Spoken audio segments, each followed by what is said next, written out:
টমেটোগুলো একটু কাঁচা কাঁচা আছে সেজন্য। আর এইভাবে শীতের সময় কিন্তু এরকম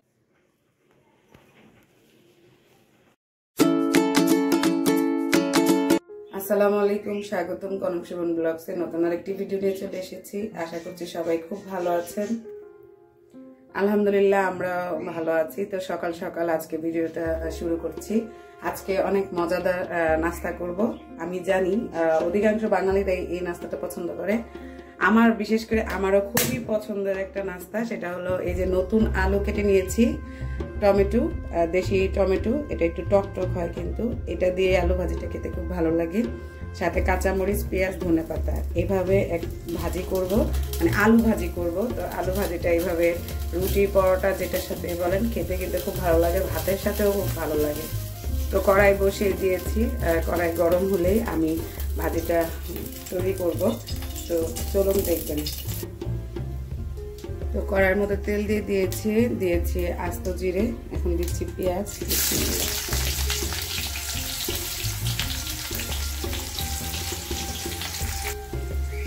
দিয়ে দিব আলু কুচি করে রেখেছি সেগুলো। আপাতত নেই, আমার এই সব করতে হয়, আমি সব কেটে নিয়েছি। তো এই যে আলুর সাথে এই যে টমেটোগুলো দিয়ে দিব, যেহেতু টমেটোগুলো একটু কাঁচা কাঁচা আছে সেজন্য। আর এইভাবে শীতের সময় কিন্তু এরকম টমেটো, দেশি টমেটো দিয়ে এভাবে আলু ভাজিটা টক টক লাগে খেতে, কিন্তু সেই মজা লাগে। শীতের সকালে পরোটার সাথে এরকম মজাদার আলু ভাজি, সেই মজা। তো দিয়ে দিব লবণ আর সামান্য পরিমাণ হলুদের গুঁড়া।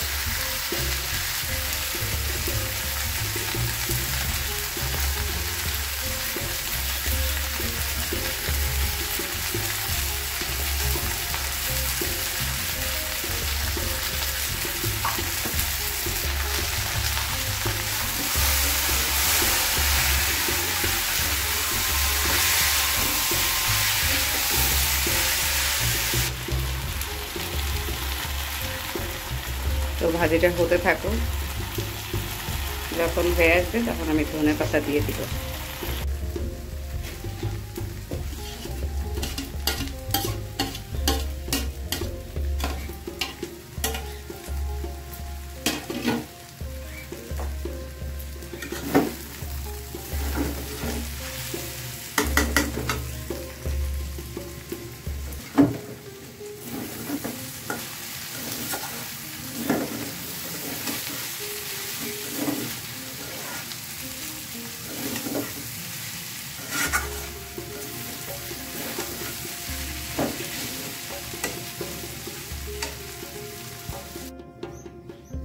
আলু ভাজি তো কমপ্লিট, এখন এই যে পরোটাগুলো ভেজে নিচ্ছি, রেডিমেড পরোটা। আবার যেহেতু নেই রুটি, আমি আর বানাইনি, আজকে আলু ভাজি করে নিলাম। আর এই যে রেডিমেড পরোটা ভেজে নিচ্ছি।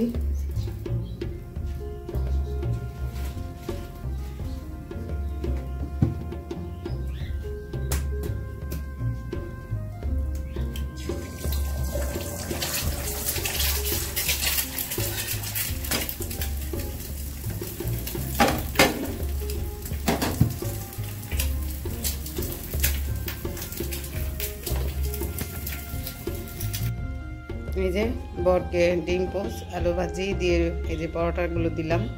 এই পরোটাগুলো তেল দিয়ে ভাজা যায়, কিন্তু আমরা তেল দিই না, যেহেতু হালকা তেল দেওয়া থাকে। তো এই তো এখন বর খাবে।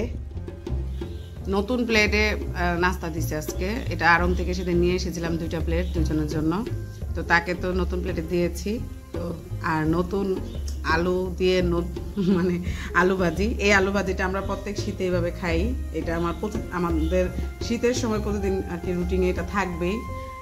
তো এই তো, আর কতটুকু আলু ভাজি করেছি, অনেকটুকু আলু ভাজি করেছি, কিন্তু 2 জন মানুষ, দেখা যাচ্ছে এই নাস্তাতে খাওয়া শেষ হয়ে যাবে।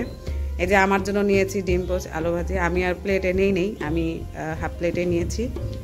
তো এই যে কেমন হয়েছে বলো আলু ভাজিটা? ভালো। তো সকালে নাস্তা শেষ করে এখন চা খাচ্ছি, চা বানিয়ে নিয়ে আসলাম। আর সকালে চা না হলে তো হয়ই না। তো এই তো চা খাবো। আর গতকাল রাত থেকে হঠাৎ করেই প্ল্যান করেছি, হঠাৎ না মানে আগে থেকে প্ল্যান করা আমাদের, যে আমরা আজকে মিরপুর 10-এ গাছের মেলা হচ্ছে, 30 টাকার গাছের মেলা, তো সেখানে যাব। এই তো নাস্তা করে ঘরের টুকিটাকি কাজ টাজ করে এই যে এখন আমরা বের হয়ে গিয়েছি মেলার উদ্দেশ্যে। এখানে মিরপুর 10-এ মেলা হচ্ছে, 30 টাকার গাছের মেলা, তো সেখানে যাব। অবশ্যই সেটা তো ভিডিও করবো, একটু একটু করে আপনাদের জন্য ভিডিও করে নিয়ে আসবো। পাশাপাশি গতকালও আব্বার বাসায় দাওয়াত খেয়েছি, আজকেও আব্বার বাসায় ভাবি হঠাৎ করে ফোন দিয়ে বলতেছে আসেন, কারণ আমার মেজো বোন আছে। তো বললাম, আমার বর বলতেছে যদি ভর্তা ভাত করেন তাহলে আসবো। তো ভাবি বলছে হ্যাঁ করবে। তো এখান থেকে সরাসরি চলে যাব আব্বার বাসায়। আব্বার বাসায় গিয়ে আর কি দুপুরে খাওয়া দাওয়া করব। তো একদিক দিয়ে সুবিধেই হয়েছে, কারণ রান্নাবান্নার ঝামেলাটা থেকে একটু বেঁচে গেলাম। তো গাছ দেখে অনেক সময় চলে যাবে, তো দেখা যাচ্ছে বাসায় এসে রান্না করতে ইচ্ছে করতো না। তো সেদিক দিয়ে কিন্তু খুব ভালোই সুবিধা হয়েছে। আমি মনে মনে বলেছিলাম যে যদি মানে দুপুরের টাইম অনেকটুকু হয়ে যায় তাহলে হয়তো বাহিরে খেয়ে আসবো, কিন্তু আর সেটা হলো না। ভাবি একদম সময় মতো ফোন দিয়ে যেহেতু বলেছে, তো আমরা কিন্তু অলরেডি চলে এসেছি।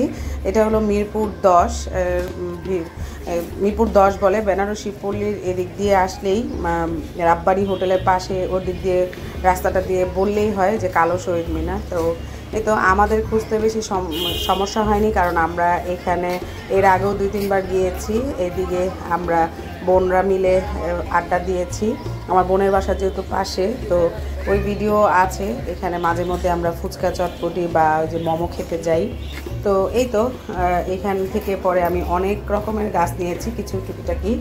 আর এখানে কিছু কিছু গাছ 30 টাকার, তারপরে কিন্তু ভালো ভালো গাছ যেগুলো, যেমন বিভিন্ন রকমের গোলাপ গাছ, তারপরে বিভিন্ন রকমের ব্যাম্বো গাছ, তারপরে কী কী দেখলাম, এগুলো আবার 150 থেকে শুরু, 200-300 এরকম আছে আর কি। তো আমি কিছু আব্বার বাসার জন্য 2-3টা গাছ নিয়েছি, বাকি আমার জন্য কিছু পাতাবাহার ফুল গাছ এগুলো নিয়েছি।